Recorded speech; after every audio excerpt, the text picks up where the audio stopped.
আচলতে যোৱা 4 দিন ধৰি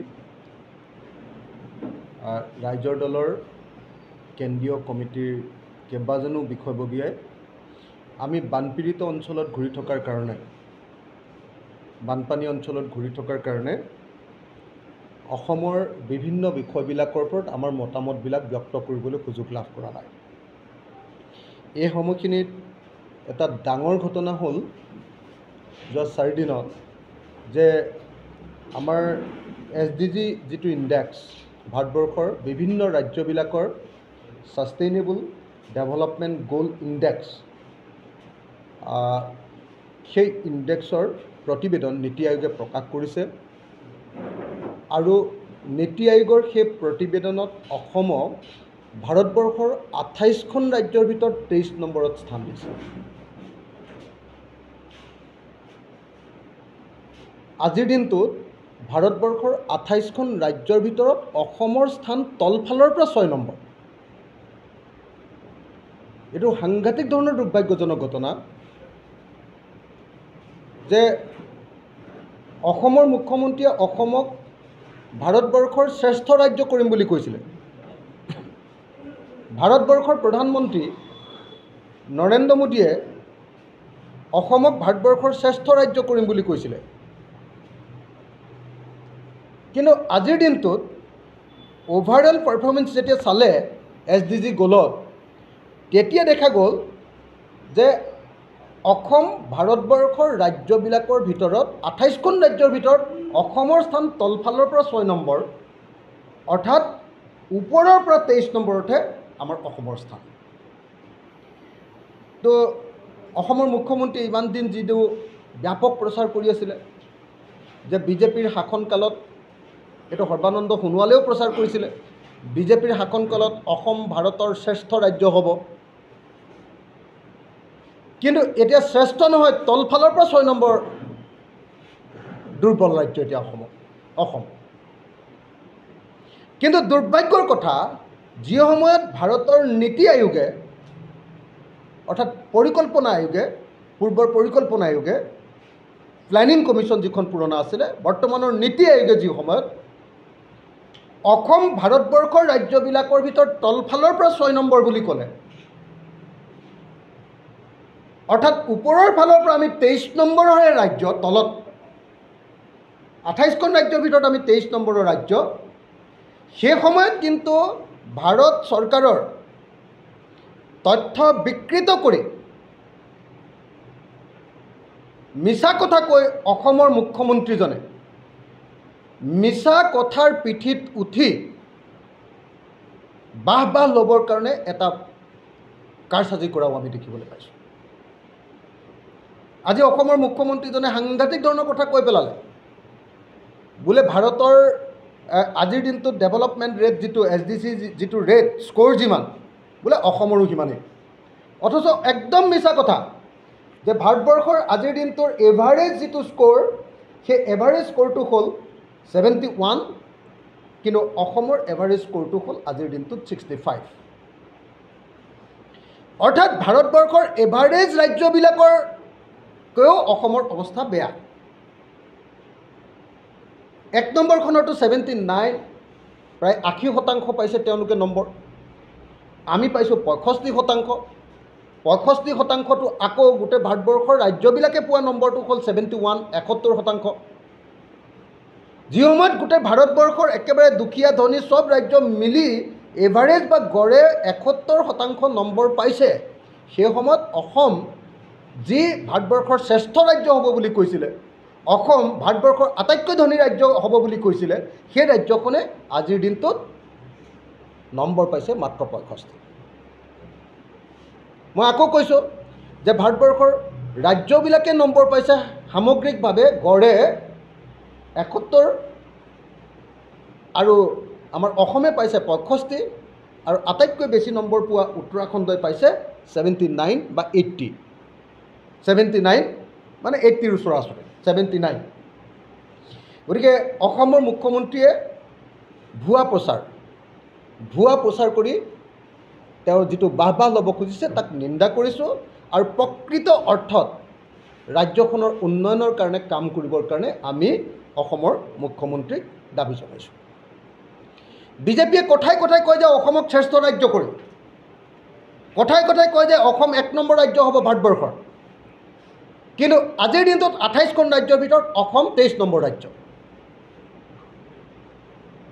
অসম যদি 23 নম্বৰ ৰাজ্য হয়, অসমক 1 নম্বৰ ৰাজ্য কৰিবৰ কাৰণে অতি কমেও 1000 বছৰমান লাগিবগৈ চাগে।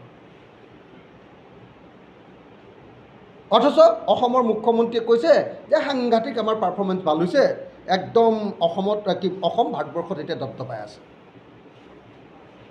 এনেকুৱা ধৰণৰ মিছলীয়া মুখ্যমন্ত্ৰী এজন পোৱাটো, এটা সাংবিধানিক পদত এজন মিছলীয়া মুখ্যমন্ত্ৰী পোৱাটো দুৰ্ভাগ্যজনক। মই আপোনালোকৰ সন্মুখত এই মুহূৰ্তত ৰাজ্যবিলাকৰ ক্ৰম SDG গ'ল ইণ্ডেক্সত ৰাজ্যবিলাকৰ ক্ৰম অনুসৰি ৰাজ্যবিলাকৰ নামটো পাঠ কৰি দিলে তেতিয়াহ'লে গম পাব যে অসমৰ অৱস্থা কেনেকুৱা। 1 নম্বৰত আছে উত্তৰাখণ্ড, 2 নম্বৰত আছে কেৰেলা, 3 নম্বৰ ৰাজ্যখন হ'ল তামিলনাডু, 4 নম্বৰ ৰাজ্যখন হ'ল গোৱা, 5 নম্বৰ ৰাজ্যখন হ'ল হিমাচল প্ৰদেশ, 6 নম্বৰ ৰাজ্যখন হ'ল পাঞ্জাৱ, 7 নম্বৰ ৰাজ্যখন হ'ল ছিকিম, 8 নম্বৰ ৰাজ্যখন হ'ল কৰ্ণাটক, 9 নম্বৰ ৰাজ্যখন হ'ল গুজৰাট, 10 নম্বৰ ৰাজ্যখন হ'ল অন্ধ্ৰপ্ৰদেশ, 11 নম্বৰ ৰাজ্যখন হ'ল তেলেংগানা, 12 নম্বৰ ৰাজ্যখন হ'ল মহাৰাষ্ট্ৰ, 13 নম্বৰ ৰাজ্যখন হ'ল মিজোৰাম, 14 নম্বৰ ৰাজ্যখন হ'ল Haryana, Manipur 15 number, Tripura 16 number, West Bengal 17 number, Rajasthan 18 number, Madhya Pradesh 19 number, Uttar Pradesh 20 number, Chhattisgarh 21 number, Orissa 22 number আৰু অসম হ'ল 23 নম্বৰ। অসমৰ পাছত যিকেইখন ৰাজ্য আছে সেইকেইখন হ'ল অৰুণাচল প্ৰদেশ, মেঘালয়া, নাগালেণ্ড আৰু ঝাৰখণ্ড আৰু বিহাৰ। এই 5খন ৰাজ্য অসমতকৈ তলত আছে। আটাইতকৈ বেয়া ৰাজ্যৰ পাৰফৰ্মেঞ্চ দেখুৱাইছে বিহাৰে আৰু অসমে বেয়া ৰাজ্যৰ পাৰফৰ্মেঞ্চ দেখুৱাইছে 6 নম্বৰত। তলফালৰ পৰা যদি গাই যাওঁ, আটাইতকৈ বেয়া ৰাজ্যখন SDG গ'লৰ যিটো আছে ছাষ্টেইনেবল ডেভেলপমেণ্ট গ'ল ইণ্ডেক্সত একেবাৰে বেয়া। তলফালে 1 নম্বৰত আছে বিহাৰ, তলফালৰ পৰা ঝাৰখণ্ড আছে 2 নম্বৰত, তলফালৰ পৰা নাগালেণ্ড আছে 3 নম্বৰ, তলফালৰ পৰা মেঘালয় আছে 4 নম্বৰত, তলফালৰ পৰা অৰুণাচল প্ৰদেশ আছে 5 নম্বৰ আৰু তলফালৰ পৰা অসম আছে 6 নম্বৰ তলফালৰ পৰা। অথচ অসমৰ মুখ্যমন্ত্ৰীয়ে কৈছিলে যে অসমক ভাৰতবৰ্ষৰ শ্ৰেষ্ঠ ৰাজ্য কৰিব। এতিয়া অসম ভাৰতবৰ্ষৰ 28খন ৰাজ্যৰ 23 নম্বৰ ৰাজ্য। আকৌ এবাৰ ৰিপিট কৰি দিব খুজিছোঁ যে অসমৰ মুখ্যমন্ত্ৰীয়ে সাংঘাতিক মিছা কথা কৈ মিছা তথ্যৰে অসমৰ জনগণক বিভ্ৰান্ত কৰিব খুজিছে। অসমে গোটেই ভাৰতবৰ্ষৰ ৰাজ্যবিলাকৰ ভিতৰত তলফালৰ পৰা 6 আৰু ওপৰৰ ফালৰ পৰা 23 নম্বৰ ৰাজ্য হৈছে 28খন ৰাজ্যৰ ভিতৰত। ভাৰতবৰ্ষৰ আটাইতকৈ বেছি নম্বৰ পোৱা ৰাজ্যখনে 79 নম্বৰ পাইছে স্ক'ৰ, অসমে পাইছে 65। কিন্তু অসমৰ মুখ্যমন্ত্ৰীয়ে সংবাদমেল পাতি কৈছে যে অসমে 71 নম্বৰ পাইছে, স্ক'ৰ পাইছে। এইটো দুৰ্ভাগ্যজনক কথা। ভাৰতবৰ্ষৰ এভাৰেজ স্ক'ৰ নাম্বাৰহে 71, কিন্তু অসমেও 71 পোৱা বুলি কৈ আমি এভাৰেজৰ সমানেই আছোঁ। আমি দুখীয়া ৰাজ্য নহয়, আমি দুৰ্বল ৰাজ্য নহয়, আমি বৰ ভাল ৰাজ্য বুলি ক'বলৈ, উন্নত ৰাজ্য বুলি ক'বৰ কাৰণে চেষ্টা কৰি অসমৰ মুখ্যমন্ত্ৰী সাংবিধানিক পদত থকা এজন মানুহে সম্পূৰ্ণ মিছা কথা কৈ অসমীয়া জাতিটোক ৰামঠগন দিব খুজিছে। এতিয়া আমি যদি SDG গ'লত এটা এটাকৈ চাওঁ, কোনটো ঠাইত ক'ত আমি ভাল কৰিছোঁ আৰু ক'ত বেয়া কৰিছোঁ। যদি কোৱালিটি এডুকেশ্যনৰ ক্ষেত্ৰত বাৰম্বাৰ সেইকাৰণে অসম চৰকাৰক আমি কৈ আছিলোঁ যে আটাইতকৈ গুৰুত্ব দিবলগীয়া বিষয়টোৱে হ'ল কোৱালিটি এডুকেশ্যন, গুণগত শিক্ষা।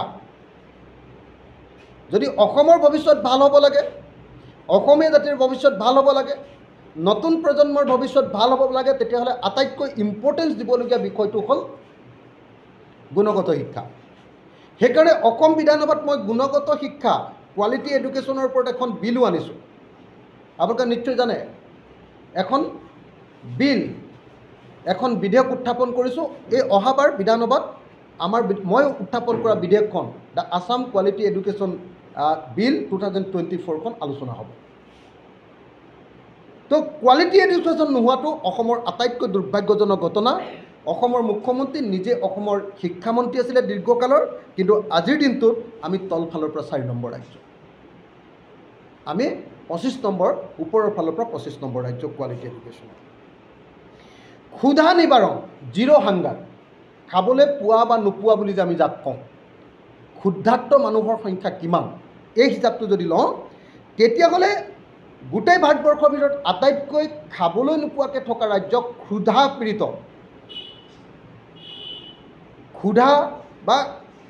ক্ষুধা পীড়িত ৰাজ্য 1 নম্বৰ ৰাজ্যখন, একেবাৰে বেয়া ৰাজ্যখনৰ নামটো হ'ল বিহাৰ, আৰু অসমখন হ'ল 22 নম্বৰ ৰাজ্য। তাৰমানে আমি 7 নম্বৰত পৰিছোঁ তলফালৰ পৰা, 7 নম্বৰত পৰিছোঁ আমি তলফালৰ পৰা ক্ষুধাৰ ক্ষেত্ৰত, জিৰ' হাংগাৰৰ ক্ষেত্ৰত। মানে মানুহে খাবলৈ পোৱা নোপোৱাৰ প্ৰশ্নটো যদি চাওঁ তেতিয়াহ'লে অসমত মানুহে খুব কম খাবলৈ পায়। সেই প্ৰশ্নটোৰ পিনৰ পৰা যদি চাওঁ তেতিয়াহ'লে অসমখন 28খন ৰাজ্যৰ ভিতৰত 22 নম্বৰতহে পৰিছে, আৰু তলফালৰ পৰা 7 নম্বৰত পৰিছে। তাৰপিছত ভাল স্বাস্থ্য, good health and well being, এইটোত যদি চাওঁ তেতিয়াহ'লে চাব যে অসমৰ স্বাস্থ্যমন্ত্ৰী আৰু শিক্ষামন্ত্ৰী আছিলে হিমন্ত বিশ্ব শৰ্মা। এতিয়া নতুনকৈ আকৌ স্বাস্থ্যমন্ত্ৰী অসমৰ হিমন্ত বিশ্ব শৰ্মা। ভাৰতবৰ্ষৰ 28খন ৰাজ্যৰ ভিতৰত আটাইতকৈ তলত পৰিছে মধ্যপ্ৰদেশ 28 নম্বৰত, আৰু অসম পৰিছোঁ 25 নম্বৰত, অসম তলফালৰ পৰা 5 নম্বৰত। স্বাস্থ্যখণ্ডত আমি অসম, স্বাস্থ্য সেৱাত আমি অসম তলফালৰ পৰা 4 নম্বৰ। কিমান দুৰ্ভাগ্যজনকতা আপোনালোকে নিজে লক্ষ্য কৰক।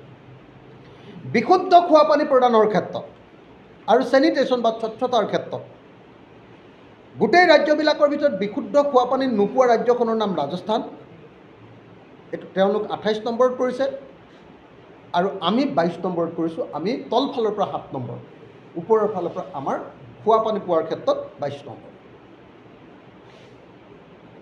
লিংগ সমতাৰ ক্ষেত্ৰত জেণ্ডাৰ ইকুৱেলিটি, অসমৰ মুখ্যমন্ত্ৰীয়ে খুব মহিলাৰ কথা কয়,